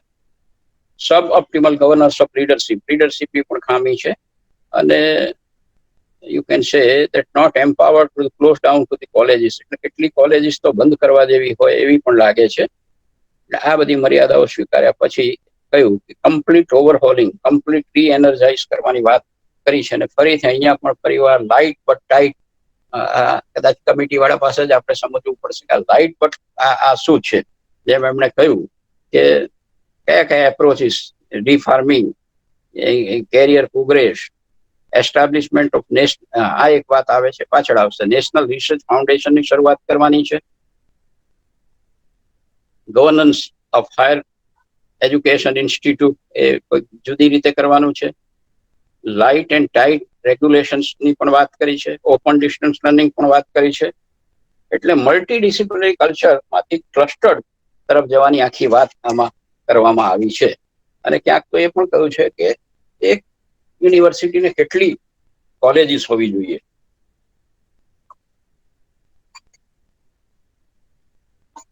ક્યાંક વાત કરી છે કે 300 જેટલી કોલેજીસ હોવી જોઈએ. મારી દ્રષ્ટિએ તો it is also too much. કારણ એ બધી પરીક્ષા લેનારી યુનિવર્સિટી બની જાય છે અને અલ્ટિમેટલી એ બધું સફર થાય છે, ટીચિંગ સફર થાય છે.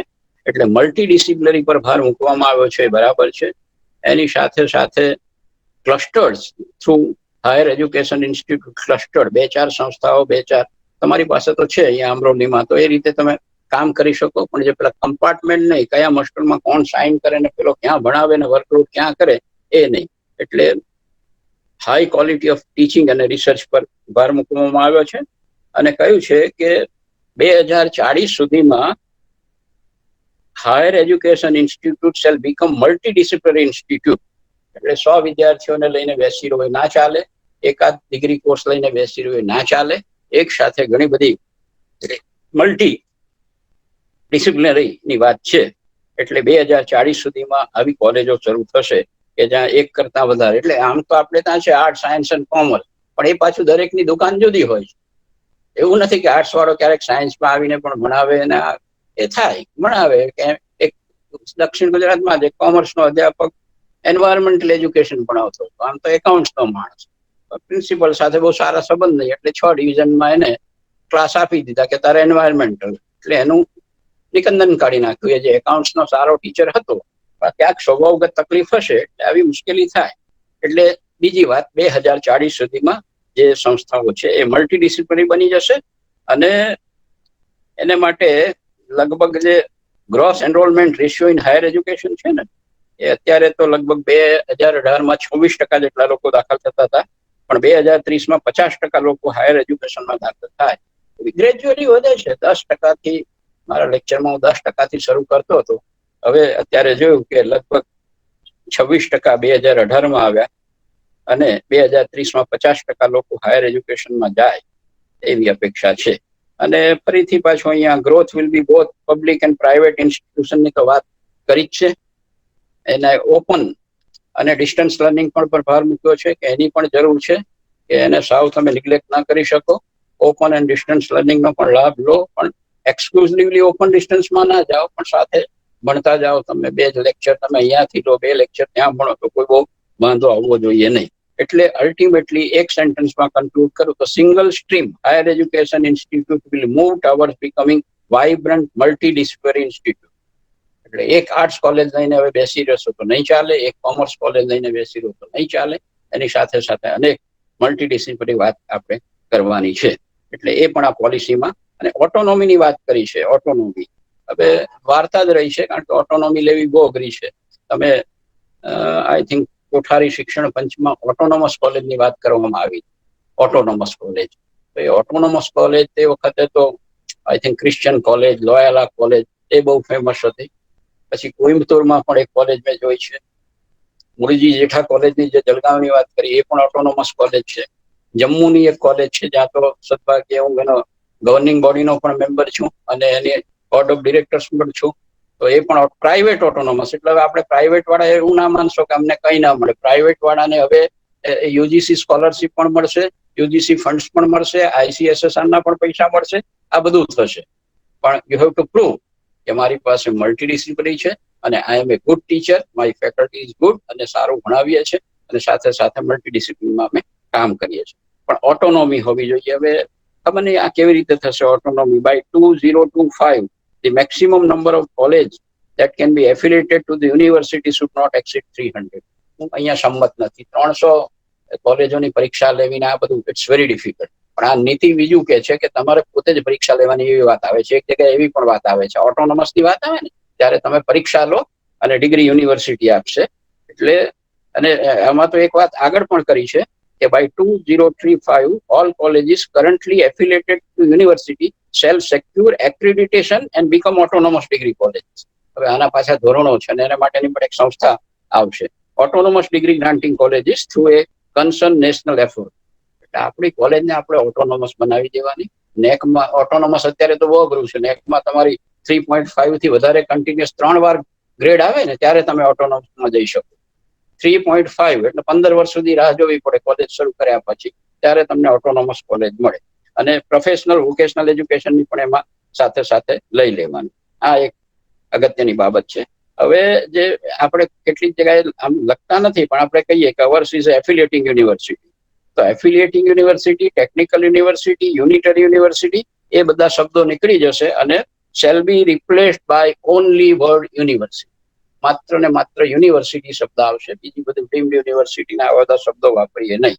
અને ફરીથી અહીંયા ક્યાંક તક્ષશિલા નાલંદાની પણ વાત કરી છે, પણ આ બધી બાબતો એમાં ખૂબ જરૂરી છે. ડિપાર્ટમેન્ટમાં જે વાત કરી છે એમાં લેંગ્વેજ હોય, લિટરેચર હોય, મ્યુઝિક હોય, ફિલોસોફી હોય, ઇન્ડોલોજી હોય, આર્ટ્સ હોય, સાયન્સ હોય, આ બધી વાતો એમાં કરી છે. હવે બીજું શું શું આવશે આગળ?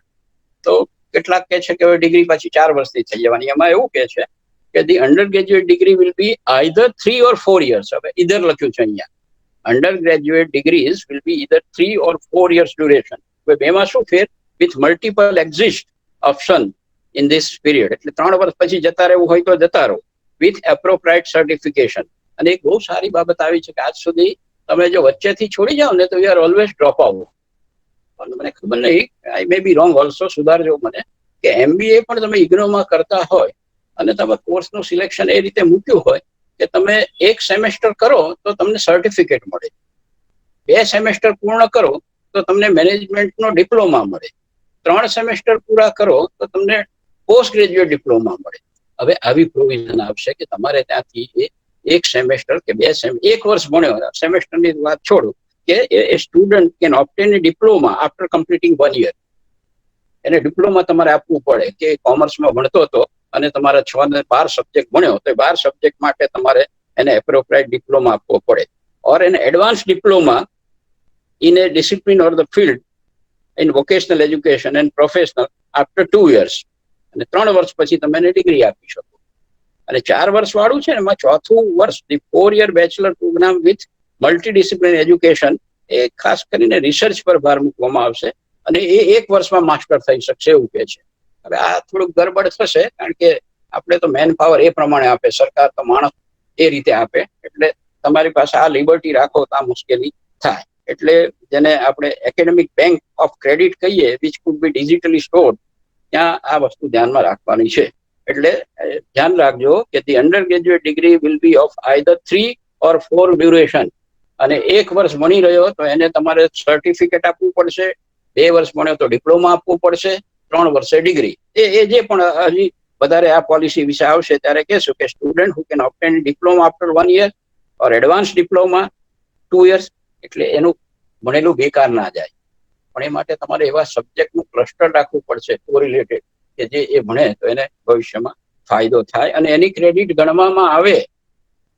એ પૂરું થયું 10 વર્ષ પછી એ કે મારે હવે આગળ જવું છે તો કોઈ તું 12 ક્રેડિટ ભણ્યો છું, બરાબર, 12 કોર્સ ભણ્યો છું, 12 દુ 24 કે 12 તારી 36 ક્રેડિટ ભણ્યો છું તો તને SY માં એડમિશન મળી શકે અને ત્યાંથી તું આ કરી શકે.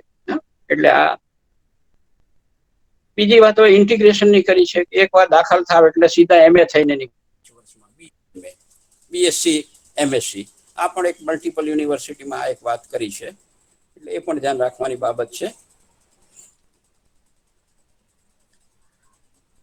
એનાથી આગળ જાઓ તો હવે એક શબ્દ નવો પણ આવ્યો છે, મોડેલ મલ્ટી ડિસિપ્લિનરી કોલેજીસ. એ પણ કન્ટ્રીમાં શરૂ થશે, પણ સરકારે એના માટે શું કરવું પડશે? આવી એકાદ કોલેજ નમૂના રૂપે તમારે આવી એકાદ કોલેજ કરવી પડશે તો જ એમાંથી આપણને માર્ગદર્શન મળશે. કારણ કે એને જો રજીસ્ટ્રેશન કરવાનું ને આ બધામાં આપણે બહુ મુશ્કેલી થશે તો આવી કોઈ વસ્તુ ચાલે નહીં. આ વસ્તુને ધ્યાન રાખો. એટલે એન્વાયરમેન્ટ લર્નિંગની પણ વાત કરી છે કે કેવી રીતે કરવું. CBCS પણ પાછું આવે છે અહીંયા. All assessment system shall be decided by higher education institute including those that lead to final certification. The choice-based credit system will be revised, leaving plenty for innovation and flexibility. એટલે આ વસ્તુ આપણી માટે વધારે અગત્યની છે. એટલે ચોઇસ બેઝ ક્રેડિટ સિસ્ટમ પણ આવશે, ઓપન એન્ડ ડિસ્ટન્સ લર્નિંગ પણ આવશે. પણ મુખ્ય વાત જે આમાં છે, જેમ પેલું સ્કૂલમાં 5+3+3+4 આવ્યું, એમાં અહીંયા 3 years or 4 years. અત્યારે પણ બરોડામાં કોમર્સ 4 yearsનું છે, એને ઓનર્સ કહીએ છીએ, વધારે ક્રેડિટ ભણ્યો હોય. પણ એ પાછો MCOM થાય ત્યારે એને 1 વર્ષની ગેપ આપણે આપતા નથી. એ અહીંયા એ વાત થાય છે. એટલે ઓપન લર્નિંગ પર ભાર મુકાશે. એટલે તમારે પણ એ સુવિધાઓ ઊભી કરવી પડશે. અને હવે બધા જ એક જગ્યાએ આવી જશે. UGC નહીં હોય, એનું નામ આપ્યું છે NHERA. આ ધ્યાન રાખજો, national higher education regulatory authority. આ પાન નંબર 37 થી શરૂઆત થઈ છે કે all higher ODL will be prepared by National Higher Education Regulatory Authority and is a framework. એ લોકો આ ફ્રેમવર્ક ઓપન એન્ડ ડિસ્ટન્સ લર્નિંગનું ફ્રેમવર્ક નક્કી કરશે કે કેવું હોય. કારણ કે અત્યારે તો વેબિનારમાં ઘણા બધા આપણને લાગે એટેન્ડ કરતા હોય, ઘણા રજીસ્ટ્રેશન કરાવીને બહાર નીકળી ગયા હોય, ઘણા શાંતિથી ઊંઘતા હોય. ઊંઘતા તો ઓફલાઈનમાં ઊંઘતા હતા વધારે, અત્યારે ઓનલાઈનમાં તો શું છે ખબર નહીં. તો આ વસ્તુ એક અગત્યની ધ્યાન રાખજો. ફાઇનાન્શિયલ સપોર્ટ ફોર સ્ટુડન્ટ્સ એની પણ બહુ વાતો કરી છે કે નેશનલ સ્કોલરશીપ છે એ પણ મળશે, અને લગભગ ranging from 100% to 25% for at least half of the students, એટલી સ્કોલરશીપની વ્યવસ્થા થશે. અત્યારે સ્કોલરશીપ મળે છે ક્યાં તો ખબર નથી હોતી. એસટી વિદ્યાર્થીઓને મળે છે, એસસીને પણ મળે છે, જે નેટ પાસ કરે છે સારા માર્કે એને પણ મળે છે. અધ્યાપકને પણ પ્રોજેક્ટ કરવો હોય તો લાખો ને કરોડો રૂપિયા મળે છે. માઇનોર પ્રોજેક્ટ માટે 5 લાખ, મેજર પ્રોજેક્ટ માટે 10 લાખ. એ જ પ્રોજેક્ટ સારો કરીને તમે એને છપાવવા માટે બુક ફોર્મમાં કરો તો એના બીજા 5 લાખ એ ICSSR પણ આપે છે. એટલે પૈસાની તો ખૂબ એ છે, પણ આપણે કરતા નથી. આપણી પાસે વિઝન નથી. We must have a vision, A develop કરવું પડશે. એટલે infrastructure modern digital enable classroom હોવા જોઈએ, ક્લીન ડ્રિંકિંગ વોટર હોવું જોઈએ, ક્લીન વર્કિંગ ટોયલેટ્સ હોવા જોઈએ, ઓફિસીસ એવી હોવી જોઈએ, ટીચિંગ રૂમ પણ એવા હોવા જોઈએ, લેબ્સ પણ એવા હોવા જોઈએ. એટલે પ્લેઝન્ટ ક્લાસરૂમ હોવા જોઈએ એવું કે છે. હવે આ કોણ કરી શકશે, કેવી રીતે કરી શકીએ? Once you enter you should feel like કે ભાઈ ખુરશી તૂટેલી ના હોય, અધ્યાપકને બેસવું હોય તો સારી ખુરશી હોય, એના માટે એને પીપીટી બતાવવું હોય તો તરત જ એ કામ શરૂ કરી શકે. આ બધી આદર્શની વાતો છે, પણ એ જરૂરી છે. જેમ ત્યાં 1:30 નો રેશિયો સ્કૂલમાં કર્યો અને અમુક ડિસએડવાન્ટેજ ગ્રુપ છે ત્યાં 1:25 નું કર્યું. અહીંયા the teacher student ratio range from 1:10 to 1:20.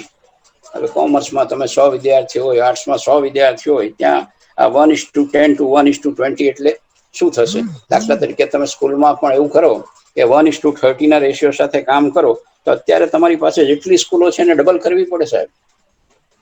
કેટલા પૈસાનો ખર્ચ થાય તમે ગણી જોજો. ઇકોનોમિક્સ વાળા હોય કે મેનેજમેન્ટ વાળા હોય તો કરી જોજો કે અત્યારે આપણે ત્યાં લગભગ 50 થી 60 વિદ્યાર્થીઓ બેસાડવામાં આવે છે વર્ગમાં. એ સારી કહેવાતી પ્રાઇવેટ સ્કૂલે હોય કે બીજી પણ હોય. ગવર્મેન્ટમાં તો ઓછા છે, ગ્રામ્ય વિસ્તારમાં ગવર્મેન્ટમાં ઓછા છે વિદ્યાર્થીઓ.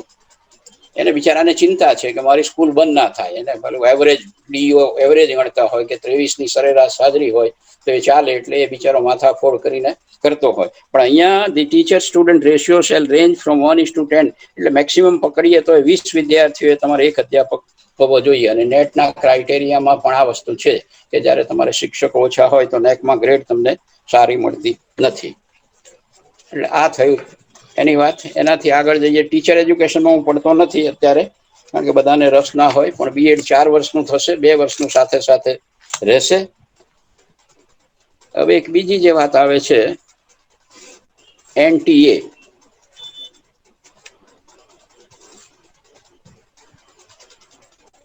એ પણ ધ્યાન રાખજો. નવા જે સ્ટ્રક્ચર આવે છે. હવે faculty in the department of education shall have not only PhDs in education but also PhD in other outstanding subject. આ ટીચર એજ્યુકેશન ફેકલ્ટીની વાત કરી છે.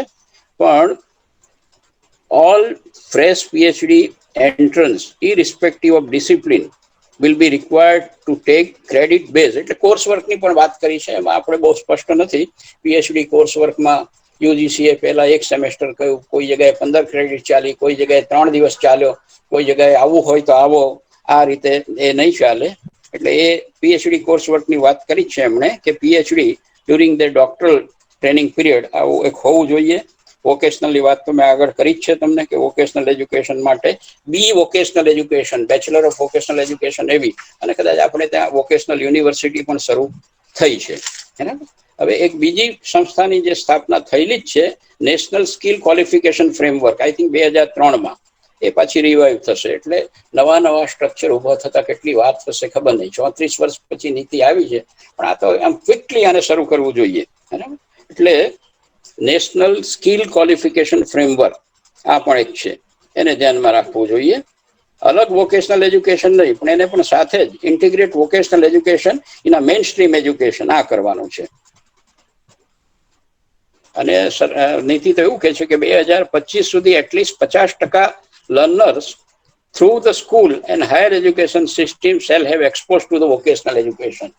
એટલે વોકેશનલ એજ્યુકેશનમાં બીજા 5 વર્ષમાં 50% લોકો દાખલ થઈ જાય એ જરૂરી છે. એના માટે આઈટીઆઈસને પણ ધ્યાનમાં લેવામાં આવે. બી વોકેશનલ મેં જેમ કહ્યું એ ડિગ્રી પણ આપવામાં આવે. આમ તો ઇન્ટ્રોડ્યુસ થયેલી છે, 2013માં આ ડિગ્રી ઇન્ટ્રોડ્યુસ થઈ છે. એટલે હાયર એજ્યુકેશનની અંદર વોકેશનલ એજ્યુકેશન પર વધારે ભાર મૂકવામાં આવ્યો છે. અને સાથે સાથે જે એક કમિટી પહેલા પણ હતી, national committee for the integration of vocational education, સાથે સાથે કઈ રીતે કરવી એ પણ થશે. હવે નેશનલ સ્કિલ ક્વોલિફિકેશન ફ્રેમવર્કની વાત થઈ. હવે all existing professional education institute have to become multidisciplinary. એટલે હવે આ થોડા વર્ષોમાં જે એક જ સંસ્થાઓ ચલાવો છો એ બધાએ મલ્ટીડિસિપ્લિનરીમાં જવું પડશે, ક્લસ્ટર્સ બનાવવા પડશે. એગ્રીકલ્ચર, લીગલ, હેલ્થ કેર પર ખૂબ ભાર મૂકવામાં આવ્યો છે કે હવે હેલ્થ કેરની, આપણે હેલ્થ કેરની જ્યારે વાત કરીએ ત્યારે માત્ર અને માત્ર મેડિકલ યુનિવર્સિટી યાદ આવે એવું નથી, પણ એનું એવી એજ્યુકેશન આપવું પડશે કે જેની પાસે મેડિકલ સ્કિલ પણ હોય, ડાયગ્નોસ્ટિક સ્કિલ પણ હોય, સર્જિકલ સ્કિલ પણ હોય, ઇમરજન્સી સ્કિલ પણ હોય. આ બધી બાબતો એમાં કરવી પડશે. શું ખાવું, ક્યારે ખાવું, કેટલું ખાવું, ત્યાં ફૂડ એન્ડ ન્યુટ્રિશન પણ આવશે. એટલે આ બધી બાબતોને ધ્યાનમાં રાખીને બીજો એક શબ્દ આવ્યો છે આયુષ. એટલે AYUSH means I think Ayurveda, yoga, naturopathy, Unani, Siddha and homeopathy, એ આયુષ. અને એને પણ ભેગા કરીને કામ કરવું પડશે, આઇસોલેશનમાં નહીં કે પેલાનું કામ કરે, પણ બંને રીતે આ કામ કરવું પડશે. હવે બીજી જે વાત આવે છે, યુજીસી જતું રહેશે, એઆઈસીટી જશે, ત્યારે નેશનલ રિસર્ચ ફાઉન્ડેશન એનઆરએફ આ એક નવું આવશે. કેટલા વખત સુધી આવશે એ ખબર નહીં, પણ સ્ટ્રોંગ અને હેલ્ધી વસ્તુ માટે આ જરૂરી છે. અને એના કેટલાક ફંક્શનો આપ્યા છે કે શું શું કરશે. ફરીથી ત્યાં એની એ જ વાત આવી છે કે આ સ્ટ્રેન્થન કરવા માટે હેલ્થ કેરના આ બધી બાબતો પણ ધ્યાન રાખવું પડશે. જીડીપીની પણ વાત કરી કે કેટલા ખર્ચ કરવો. બીજા બધા દેશોની પણ વાત કરી છે કે કેટલા યુનાઇટેડ સ્ટેટમાં કેટલું થાય છે. તો રિસર્ચ એન્ડ ડેવલપમેન્ટ માટે આપણે કેટલું, આપણે ત્યાં પ્રમાણમાં રિસર્ચ એન્ડ ડેવલપમેન્ટ માટેનો ખર્ચો ખૂબ ઓછો છે. તો એના પર પણ વધારે ભાર મૂક્યો છે કે જીડીપી વધારે ખર્ચો. અને નેશનલ રિસર્ચ ફાઉન્ડેશન આવશે એ હકીકત છે, એ ખૂબ કામ કરશે, રિસર્ચ માટે પણ કામ કરશે, ફંડિંગ પણ કામ કરશે. એ બધી બાબતો એ કહે છે કે પહેલા તો રિસર્ચ કલ્ચર હોવું જોઈએ. હવે હું તો પીએચડી કરાવું, આ બધા પાસે જે મારી ઠોકીને પીએચડી કરાવીએ છે ને એ બંધ કરાવી દેવું જોઈએ. એ અધ્યાપક માટે માસ્ટર ડિગ્રી થાય પછી એકાદ વર્ષનો એવો કોઈ કોર્સ રાખો કે જે ભારતીય સંસ્કૃતિને સમજે, આખી ભારતીય શિક્ષણ પ્રણાલીને સમજે, પ્રાચીન શિક્ષણ પ્રણાલીને સમજે, એ બાળકોનું મનોવિજ્ઞાન સમજે, બાળકોનું સમાજશાસ્ત્ર સમજે. એવો એક મહિના, એક વર્ષનો કોર્સ રાખીને એને અધ્યાપક બનાવી દો, નેટ પાસ થવા દો. બાકી મારી ઠોકીને જે પીએચડી કરીએ છીએ ને એમાંથી પીએચડી નું નિકંદન કાઢી નાખ્યું છે. અને એક દહિયા નામના મારા વિદ્વાન મિત્રએ તો કહ્યું છે કે હવે 80% of our PhD studies are plagiarized, rubbish, irrelevant and hence they are bogus. આવા શબ્દો એમણે કહ્યા છે. એટલે એને બદલે મારી ઠોકીને પીએચડી કરાવવાને બદલે રિસર્ચ કરે, પછી એ સારામાં સારું રિસર્ચ કરે, દેશની જરૂરિયાત પ્રમાણેનું રિસર્ચ કરે. એનઆરએફ પણ એ જ કહે છે કે ભાઈ તમારું રિસર્ચ આજુબાજુમાં કેટલા કિલોમીટરના લોકોને ઉપયોગી થયું.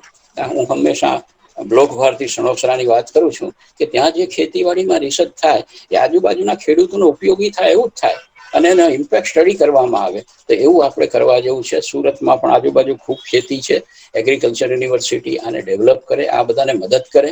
હવે તો બનાસકાંઠામાં પણ દાડમની ખેતી થવા માંડી છે. You have to try, experiment. હવે એની સોઇલ ટેસ્ટિંગ માટે સિવિલ એન્જિનિયરને બોલાવવા પડશે કે પછી કેમિસ્ટ્રી વાળાને બોલાવવા પડશે કે પછી જીઓલોજી વાળાને બોલાવવું પડશે. એટલે આ મલ્ટીડિસિપ્લિનરી ત્યાં આપણે કરવું પડશે. એટલે એનઆરટીની જે વાત કરી કે foundation national research, NRF national research foundation. હવે ઇફેક્ટિવનેસ ઓફ લીડરશિપ, આ લીડરશિપ તો ક્યાંથી લાવી, નવી લીડરશિપ તો જન્મવાની નથી, પણ એના પર બહુ વાત કરી છે. અને આ જે નેહરાની વાત કરી છે એમાં શું શું આવશે. એક તો આ આવી ગયું જે મેં તમને કહ્યું કે નેશનલ, ફરીથી તમને કહું એ શબ્દ, national higher education regulatory authority આવશે. ધ્યાન રાખો, હવે કેટલું ઝડપથી આવશે એટલું જ આપણું કામ વધારે સરળ થશે. એમાં ટીમ વર્ક વાળા માણસો હોય, સ્પિરિટ વાળા માણસો હોય જરા, એ અગત્યનું છે. અને એની અંદર પાછું શું શું આવશે? આ NHERA કહ્યું ને, હાયર એજ્યુકેશન ઓથોરિટી, તો એની સાથે સાથે જનરલ એજ્યુકેશન કાઉન્સિલ આવશે. આ બધા સ્ટ્રક્ચરો બદલાવાના. National higher education regulatory authority, પછી એની નીચે આવશે general education council will be set up to frame the expected learning outcome. એટલે ભાઈ તમારે શું ભણાવવું છે સ્ટેજ વાઇઝ. કદાચ એટલા માટે જ મેં શરૂઆતમાં કરી મારી રિમાર્ક કે ભાઈ સ્ટેજ વાઇઝ શું શું શીખવાનું છે, શું શું અપેક્ષાઓ છે, તો એ કોણ કામ કરશે? જનરલ એજ્યુકેશન કાઉન્સિલ બનશે. એ લર્નિંગ આઉટકમ ડિસાઇડ કરશે કે ભાઈ કોલેજમાં ભણતો વિદ્યાર્થી પાસે શું અપેક્ષા હોય, યુનિવર્સિટીમાં ભણતા વિદ્યાર્થી પાસે શું અપેક્ષા હોય. એટલે એ ત્યાંથી આવશે અને it will be referred as a graduate attributes કે ભાઈ ગ્રેજ્યુએશન પાસે શું અપેક્ષા રાખવામાં આવે છે. એટલે national higher education qualification framework એ પણ આવશે આની સાથે સાથે. એટલે નવું સ્ટ્રક્ચર જે આવ્યું મેં તમને કહ્યું એમ, NHERA, એના પછી આવશે જનરલ એજ્યુકેશન કાઉન્સિલ, સાથે સાથે national higher education qualification framework આવશે. અને એની સાથે સાથે જે અત્યારની કાઉન્સિલ છે બધી, the professional council such as ICAR, agriculture research, VCI, NCT, A professional standard bodies છે, એને બદલે મેમ્બર એ બધા આમાં મદદ કરશે. જનરલ એજ્યુકેશન કાઉન્સિલમાં આ બધા મદદ કરશે. અને હાયર એજ્યુકેશન ગ્રાન્ટ કમિશન આવશે બીજું, આમાં એ અંડર જ હશે. HEGC, higher education grant commission, અને એમાંથી ગ્રાન્ટને લગતી બાબતો ક્યાં ડિસાઇડ થશે. એટલે આ એક નવું સ્ટ્રક્ચર આપણી પાસે આવશે. અને આ તો વાત કરી છે કે ભાઈ કોમર્શિયલાઇઝેશનને કેવી રીતે બંધ કરવું. આઈ ડોન્ટ થિંક એ થઈ શકે. કોમર્શિયલાઇઝેશનને બંધ કરવુંમાં it requires a good will બધાનું, પણ એ નથી, એ શક્ય નથી. પણ લેટ સી, સારા પ્રાઇવેટ ઇન્સ્ટિટ્યુશન પણ છે, ભલે 10% નફો કમાવો, પણ સાથે સાથે ક્વોલિટી પણ મેન્ટેન કરો અને તમારું રિસર્ચ.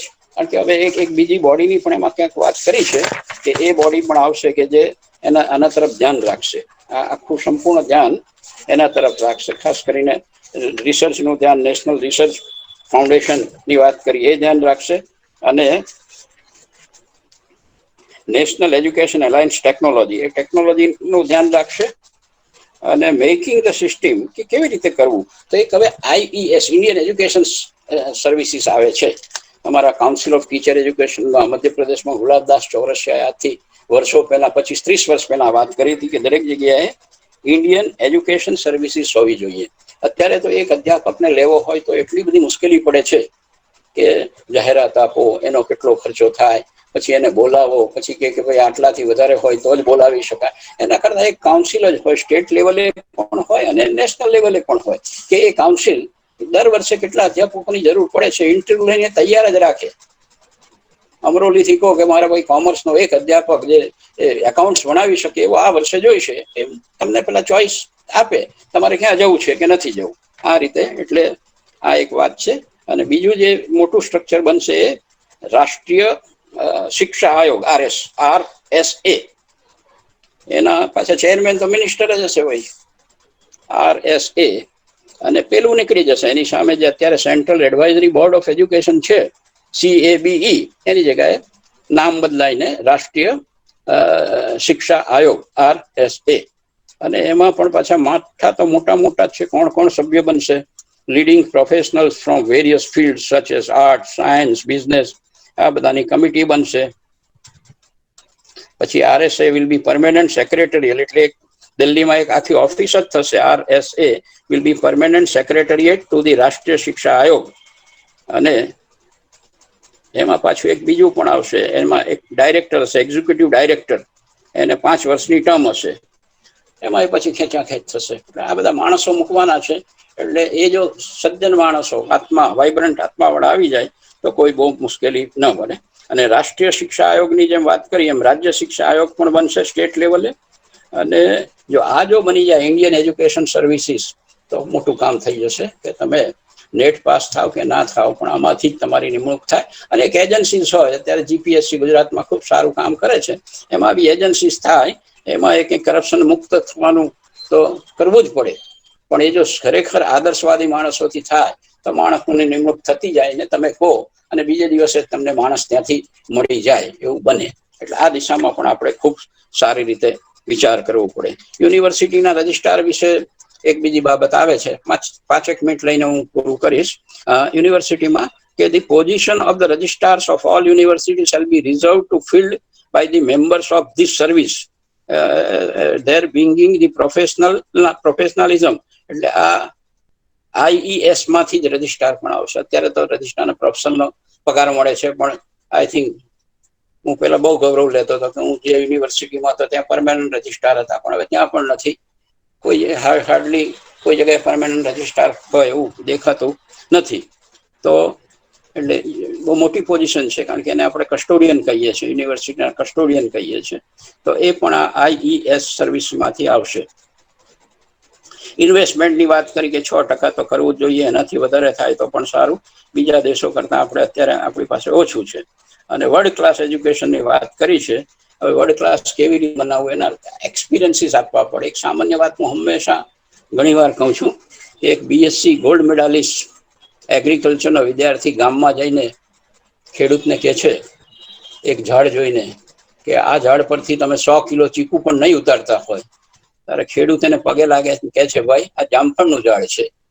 હવે જો BSc ગોલ્ડ મેડલ થઈને જામફળ અને ચીકુનું ઝાડને ડિફરન્શિએટ ન કરતો હોય તો એને એક્સપિરિયન્સીસ મળ્યા નથી. એટલા માટે હું હંમેશા કહું છું કે ઓથેન્ટિક લર્નિંગ એક્સપિરિયન્સીસ, વેલિડ ભરોસાપાત્ર અધ્યયન અનુભવો મળે તો જ આ કામ સારું થઈ શકે.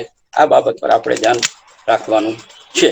એટલે આવા મોનિટરિંગ માટેના 6 થી 7 સ્ટેપ્સ આપ્યા છે અને મને લાગે છે કે ઘણું સારું થશે.